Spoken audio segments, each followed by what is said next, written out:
let's talk a little bit about the character. I know that he originated in some of your short stories, but here he's pushed to a whole different level of Oh, it characterization. should be stated too when we talk about the epigraphs and whatnot. I use the whole poem of Original Sin by Robinson Jeffers and break it Mm-hmm. up into four parts. The four distinct parts of that poem Yes, become the it's a key epigraphs, point. and like they're important too because you start off from, and it's called Original Sin. So here I'm throwing back to Jeffers and the Bible, and we have Pauly, and basically the book is 1960 to 68, and it's basically in about 2 year segments. The man-brained and man-handed ground ape, physically the most repulsive of all animals. So here we have Pauly, and this sets up the violence that comes in the rest of the book. But anyway, go ahead. Sorry. Well, it should be said when you say this, there's ways to condense this in a review or something, but it has to be read and experienced. There's no way to condense all this information to all the influences because there are so many and many different levels to all of the chapters. The other thing too, apparent, and I think the most important epigraph is the Lady from Shanghai one, Yeah. with the Everett Sloan monologue at the end of that film, because it sets up the strain between Manny Cole Yeah. and Dan Schneider, but also some of the individual relationships in the book. Um, so let's talk about Parmelli. He kind of has a very interesting appearance. It shows some of the comical side where he'll just be sitting on the toilet talking to his goons and taking a dump, but also the brutality at the end of it.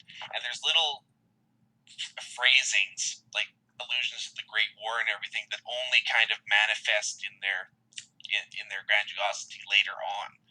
So talk a little bit about this iteration of Polymar Valley. Well, I mean, in my mind, Paulie is more mysterious in the short stories, but I wanted him to be an over the top kind of character, the way that Bit von Rheingold is. Except, although he's funny, he's not a pervert like Bit. No. He's very much a man of his times. For example, he sits in this orgone booth. Now you'd have to be my age or a bit older to know what orgone was. These were these people in the 50s and 60s. They would sell these booths that people would sit in, and supposedly you'd get orgone gas on you and it would help revitalize you. And we find out that Paulie Maravelli has prostate cancer and it's slowly killing him. He finds this out he knows it either at the beginning of the book or finds it out shortly therein. And so he knows he's probably only got 5 or 10 years to live, which may explain why, as the book goes on, he gets more and more frustrated with his not, because the Maravelli family is a small family. They're not part of the five families of New York. And he wants to become the sixth family. And his family has always been mocked as the fifth and a half family of New York. And so he's looking for a seat on the Mafia Commission. And, basically he spends a lot of time with Tony Delaguardo, his right hand man, and Big Frank, his left hand man. They're at the Little Linguini, which is sort of the front, the mob front, a chain of a dozen or so Italian restaurants around the New York area. We see the comings and goings in the first book, Paulie, of people. We see Vito Vincetti, and Vito Vincetti is the character who we see as a total psychopathic father and husband within the Vincetti brothers. But here he's more likable because he's a comic foil, and we get a sense because he's constantly made fun of by the other mobsters and gangsters for his stupidity. I don't know if it's in the Paulie section where he gets his head stuck trying to break into like an electronics store. He gets his head stuck in one of those metal gates that comes down over the window. And so he does all this stupid shit. And one of my favorite scenes is when this Jewish shyster lawyer, is talking in a nasal voice, and he's talking like Big Frank. I think it's in the Paulie section. But anyway, there's one scene in the book where he's like, "You won't believe what Vincetti did this time," and they always have to bail him out. And Big Frank would probably just be as soon be rid of him, but for some reason, Paulie likes him. And one of the things we find out about Paulie is despite Paulie being a total psychopath, is he has a soft spot. This is what ends up being his undoing because Paulie defeats the Foundation. Paulie exposes the Norwegian, not publicly, but he learns out who the Norwegian is.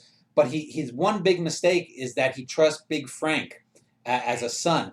And that's his soft spot. And he has a soft spot for Vito Vincetti because even though Vito is a total idiot and constantly getting in trouble over stupid shit, we find out that uh, uh, that Paulie, has a soft spot for him. One of my favorite scenes in this book is the scene where there's some kind of radioactive material that they're trying to dump, and and then Paulie and Big Frank have to come because Vito and this young kid that's sort of the sidekick to Vito can't figure out how to open the goddamn uh, canisters to dump the toxic waste.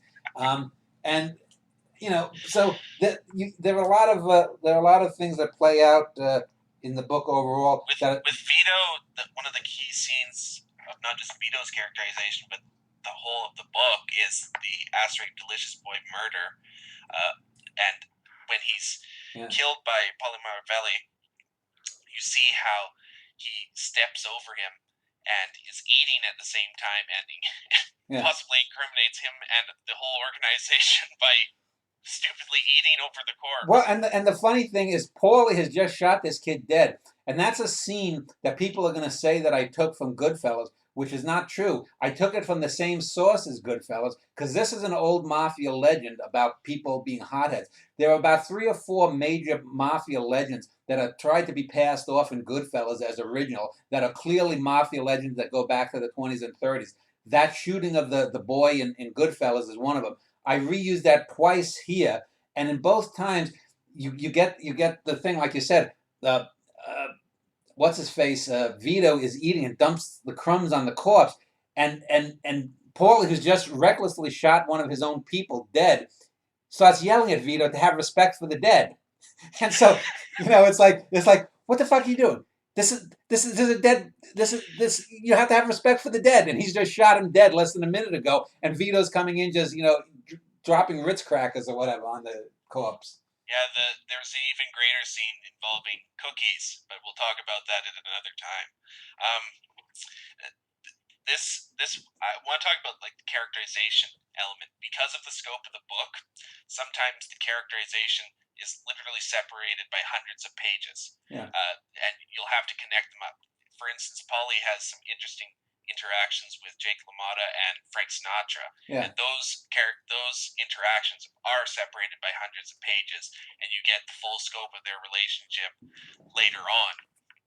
That's an interesting technique in how it's kind of just dropped, and it should seemingly randomly, but with good purpose to it. It should be said too, I started out in the Vincetti brothers. I have a few scenes of real life people that make it in, mostly criminal types that make it into there, like Richard Kuklinski, the Iceman, and then there's a black gangster whose name slips my mind who's in the Vincetti brothers, and a handful of others. In this one, I really just there's no hold bars. Everyone from Woody Allen to Howard Hughes to Frank Sinatra to Andy Warhol to Roger Corman.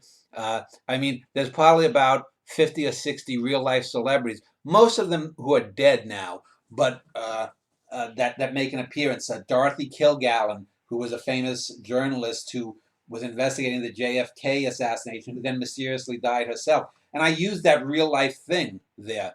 That's one of the things I do that I've done well in Vincetti Brothers, The Norwegian, and now in my spy book, and to a lesser extent in my Western book with some old Western heroes, is I use real life people and real life scenes and real life mysteries from those people's real lives, and I explain them in my book by having my fictional characters be somehow involved in those real life things.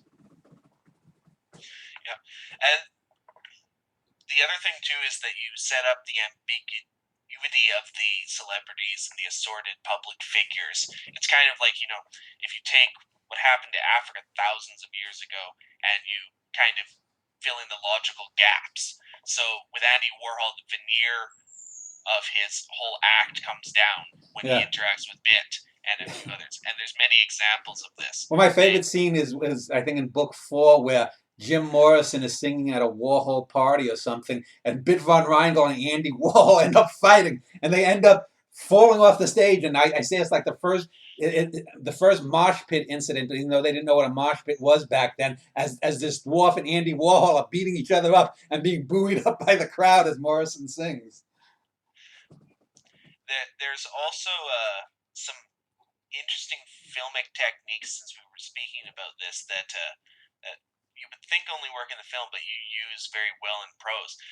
There's one incident where Paulie just looks up at the ceiling, I believe, and it says right here, he couldn't tell if it was a fly or a horsefly, and let his tongue roll out as his eyes drifted with the speck, until they were no longer his eyes, but the eyes of another man a few days later in the back of another bar and grill in the South Bronx, watching the first televised presidential debate between Vice President Richard Nixon and Senator John F. Kennedy. This set of eyes belonged to a tall, young, blond man named Ronald Oliphant, aka the Norwegian, a feared and legendarily proficient contract killer. So that right there, it cranes away from Paulie, Yeah. and what this conversation was naturally transitions into a different character, and you kind of begin thinking about the duality of that, just in how much these two characters match just by that transition. Yeah, and well, we can talk about the meaning of the overall title. I mean, it's called A Norwegian in the Family versus The Norwegian in the Family. I was thinking of the two of them, and that's why I got the idea of making Manny write the book called The Norwegian in the Family, because I thought it'd be interesting if the Norwegian was somehow grafted into the Maravelli family. But in the course of writing it, I went against that. But I used the phrase, I think 2 or 3 times, Paulie says something like, it's be interesting to have the Norwegian or a Norwegian in the family. And so that's where the title comes from. But the title came first. I then worked that in as the reason for the title later.